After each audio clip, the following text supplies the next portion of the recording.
ସୁଭଦ୍ରା ଯୋଜନା ମହିଳା ସଶକ୍ତିକରଣ ଓ ଝିଅମାନଙ୍କ ଶିକ୍ଷା ଓ ସ୍ୱୟଂ ସମ୍ବଳନ କରିବା ପାଇଁ ଯେଉଁ ମୋହନ ସରକାର ଘୋଷଣା କରିଥିଲେ ସେଟା ରିଓପନିଂ ହୋଇସାରିଲାଣି। ଆପଣମାନଙ୍କୁ ଯଦି 21 ଇୟର୍ ହୋଇଯାଉଛି ବୋଲେ ଆପଣମାନେ ନିଜ CSC ସେଣ୍ଟର ଥିବା ପାଖରେ ଯାଇକିରି ଆପ୍ଲାଏ କରିପାରିବେ। କାଲିଠାରୁ ଅନଲାଇନ୍ ଷ୍ଟାର୍ଟ ହେବ। ନିଜ ଯେଉଁ ଡକୁମେଣ୍ଟ ରହୁଛି ଆପ୍ଲିକେସନ୍ ଫର୍ମ ରହିଛି କ'ଣ କ'ଣ ଡିଟେଲ୍ସ ରହିଛି କ'ଣ ଲାଗିବ କେତେ ବର୍ଷ ହେବ କେତେ ଟଙ୍କା ପାଇବ এই ଭିଡ଼ିଓରେ ସମ୍ପୂର୍ଣ୍ଣ ଭାବେ ଜାଣିବା। ତ ଭିଡ଼ିଓଟି ସମ୍ପୂର୍ଣ୍ଣ ଭାବେ ଦେଖନ୍ତୁ। ତ ଯେଉଁ ସୁଭଦ୍ରା ଫର୍ମଟି ରହେ ସେଟା ନେଇକିରି ଆପଣମାନେ ଅଙ୍ଗନବାଡ଼ି ତରଫରୁ କଲେକ୍ସନ୍ କରିକିରି CSC ଭ୍ୟାଲି ପାଖକୁ ଯିବେ ଏବଂ CSC ଭ୍ୟାଲି ପାଖକୁ ଗଲା ପରେ ତାଙ୍କୁ କହିବେ ମୁଁ ସୁଭଦ୍ରାରେ ଏନରୋଲମେଣ୍ଟ ହେବା ପାଇଁ ଚାହୁଁଛି ଏବଂ ସେ CSC ଭ୍ୟାଲି କ'ଣ କରିବେ ଆପଣଙ୍କ ଫର୍ମଟି ନେଇକରି ସ୍କାନ୍ କରିକିରି ସବୁ ଡିଟେଲ୍ସ ଫିଲ୍ କରିଲା ପରେ ଆପଣଙ୍କୁ ଗୋଟେ ଫିଙ୍ଗର ମାଗିବେ। ଫିଙ୍ଗର ଦେଇ ସାରିଲା ପରେ ଆପଣମାନେ ଏନରୋଲମେଣ୍ଟ ହେଇପାରିବେ। କିନ୍ତୁ ଏଠାରେ ଯେଉଁ ସ୍କିମ୍ର ଇଲିଜିବିଲିଟି କ୍ରାଇଟେରିଆ ରହୁଛି ସେଟା ଆପଣମାନଙ୍କୁ ଫୁଲଫିଲ୍ କରିବାକୁ ପଡ଼ିବ।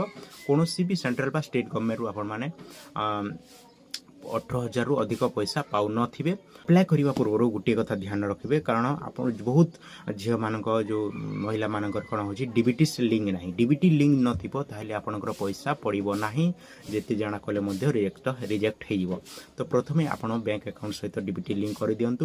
DBT ଲିଙ୍କ୍ ଯଦି ହୋଇନାହିଁ ନିଜ ବ୍ୟାଙ୍କକୁ ଯେଉଁ ଖାତା ଅଛି ଆପଣଙ୍କର ସେଠାରେ ଯାଇକି ଲିଙ୍କ୍ କରନ୍ତୁ, ଅଥଚ ପଇସା ପଡ଼ିବ ନାହିଁ। ଏଇଟା ଗୋଟେ ଧ୍ୟାନ ରଖିବେ। ଏହି ଥିଲା ଗୋଟିଏ ଛୋଟିଆ ଇନଫର୍ମେସନ୍ ସୁଭଦ୍ରା ରିଓପନ୍ ହେଲା ବୋଲି।